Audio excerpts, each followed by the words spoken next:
I want to show you now a little bit how I work with sound analysis, sound descriptors, and how over the past 2 years some aspects of artificial intelligence have helped me to build some work environment I do like a lot now.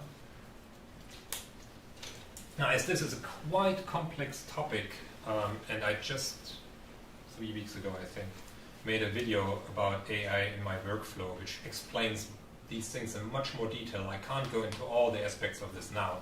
If you're interested, just search for that video on my Vimeo channel, or ask me afterwards. I can give you more insight into this. All of this started probably 10 years ago when I started working, inspired by cut art by Dino Schwartz, to work with sound grains somehow organized into proximity families.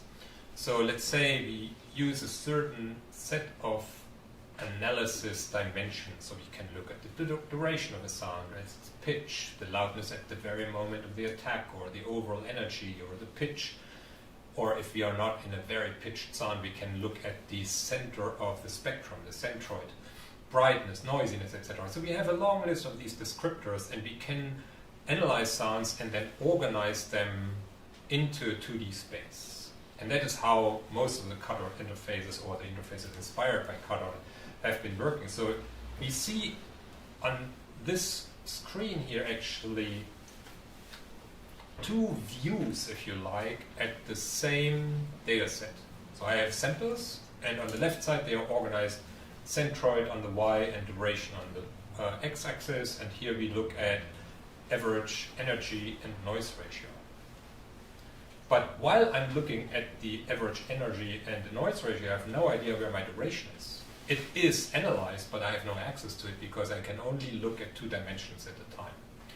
And so then, depending on what kind of interface choice you make, there is this representation problem. So how do we get actually to the subset of sounds we are interested in? How do we look at them and how we perform them? Most of these interfaces are then kind of a granulation engine, so you can then browse with the mouse these points in space, and they will be played back. So what I was able to do now was something where I'm working with a very similar paradigm, but there is one intermediate step. While I'm presenting to this engine all these different dimensions, I'm not making a choice of, okay, now I'm looking at duration versus centroid, or looking at noisiness versus pitch, but I present all the dimensions to a neural network and use then KD3s or other algorithms to find proximity. So the algorithm is clustering all these dots into a multidimensional space. Here I will work just, because that's a side discussion I have with Carmine since a while, about segmentation, how do we segment sounds. So I've been spending quite a bit of time last year in trying to figure out better ways of segmenting for my own purposes. So here we have actually some very easy material. This is, those are sound recordings I made with the singer and voice genius Harry. Some of you might know him as Reeps1. He's kind of an amazing voice artist.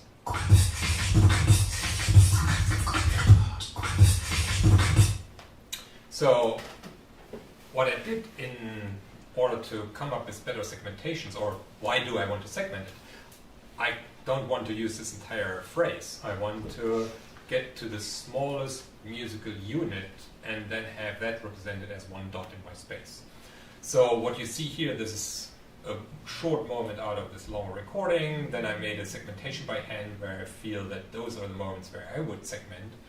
But then we all know that when we do a segmentation of sound, we have, let's say, at least 3 or 4 different analyzers running in parallel. And depending on what we focus on, one might kick in and the other one might not be so important. So if I'm making something,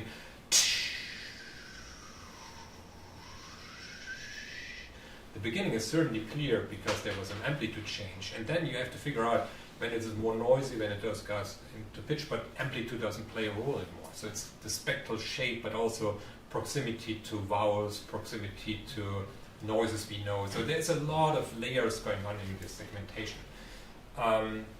What I'm getting then is kind of a library where I have these different slices, and I will then put all of them into an analysis patch. So this analysis patch, most of the time I let it run overnight because that is kind of a long data crunching mechanism. So I have a ton of different descriptors. So I look for all kinds of different descriptors, and because we really need to, there's a lot of learning needed probably in the years to come to figure out what are good descriptors for a certain musical problem, for a particular musical task. And I opted for a 4-stage workflow. The first stage is analyze them all. So for each sound I'm putting to the system, I'm creating a database where I have all these descriptors. Some of them are just single values, which are a mean value over the entire duration of the sound. Some of them keep some temporal information. So I divide the sound into more than one section. Very often I divide them into 4 equal quadrants, and then I keep the information about each of those moments. Because if I say, let's say I have a sound like what is the mean pitch? It's totally useless because it doesn't say anything. It would be the same mean pitch of but it's a totally different sound. So I need to keep a little bit temporal information. So I'm building this database, and from there I have then this interface here. So right now I just loaded 2 libraries of bass drum sounds and then these 596 snippets of this voice. And then I can choose here, I see again here all my descriptors I've analyzed. I could say, okay, build me a model taking all of them into account, or most of them. Or I say, well, now I want to see what happens if I just take MFCCs and the duration, or if I'm just taking pitch, etc., etc. So at this stage for me, it's easier to make these kind of comparisons right away in this interface than saying, okay, I have to reanalyze my entire sound database. So I'm starting from something which is quite huge to now slim it down to something useful. So what I'm doing here is a 2-step dimensionality reduction. Dimensionality reduction means essentially you have a certain number of descriptors. Some of them have a single value. Some of them, if I'm taking an MFCC of 40 components, then that is already 40 dimensions. So depending on how many of these descriptors I use, I get a very multi-dimensional space, and I don't know how to navigate a space which is beyond 3 dimensions. I can't think beyond 3. And even 3 is somewhat tricky on the computer because we are in front of a 2D interface. So what I do here is, and I'm using all these FluComa tools in MaxMSP. If you need more info about them, I can give you some more pointers. It's a pretty amazing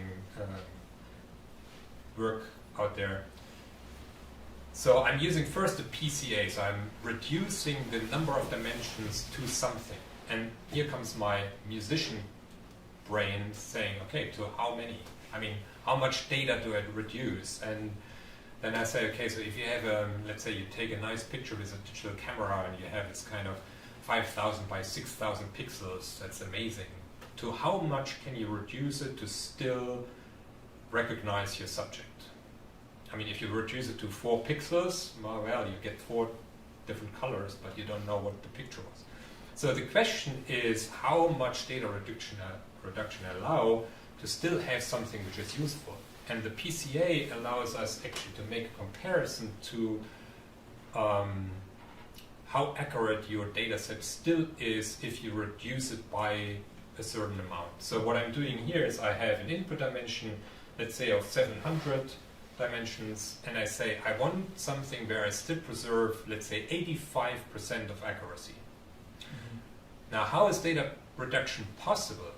You could think of a lot of data or a lot of information about sound might be encoded in more than one descriptor. So if you think about centroid and pitch, there's probably an overlap if you have a very pitched sound.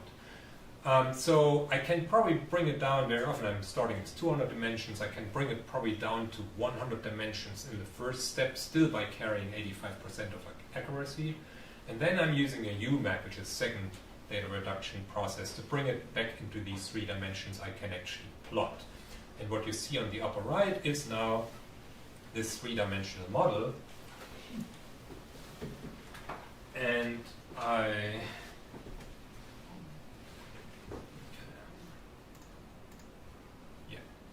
so what we see here now on this screen is then this browser, if you like. So let's turn it this way. Let me turn this on.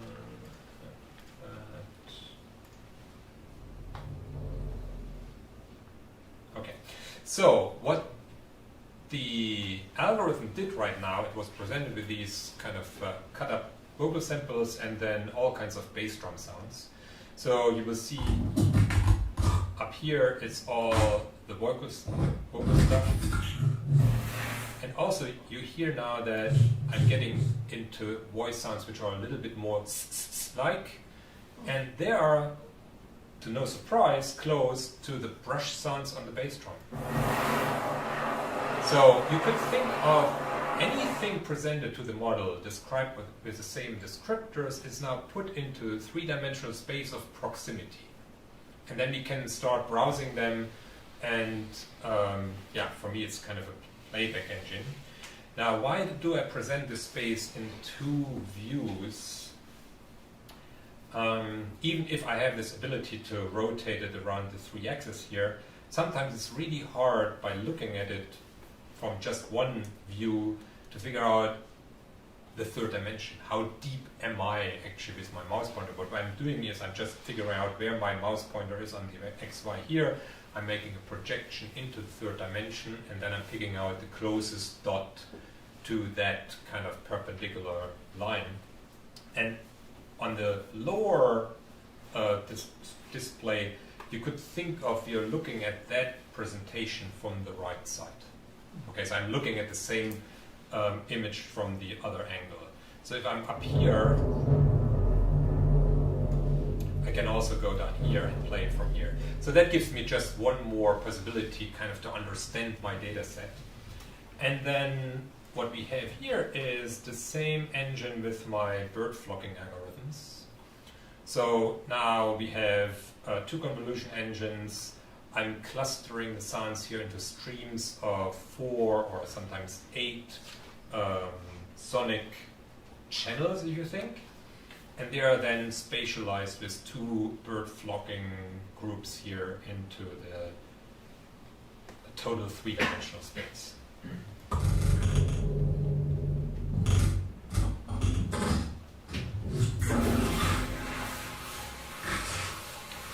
And I got a question by a friend who said, how long do you... Oh, first question was, do you still need to look at this? Or could you just perform it by, I don't know, with sensors in the space or so, or with a leap motion or something? And I said, that would require quite a bit of time to really learn the relationship between where you are with your hands in the space. I mean, if you ever try to play the theremin, it is difficult. Because we have no bodily relationship. There's no fret, or if you play a fretless bass, you're probably better prepared.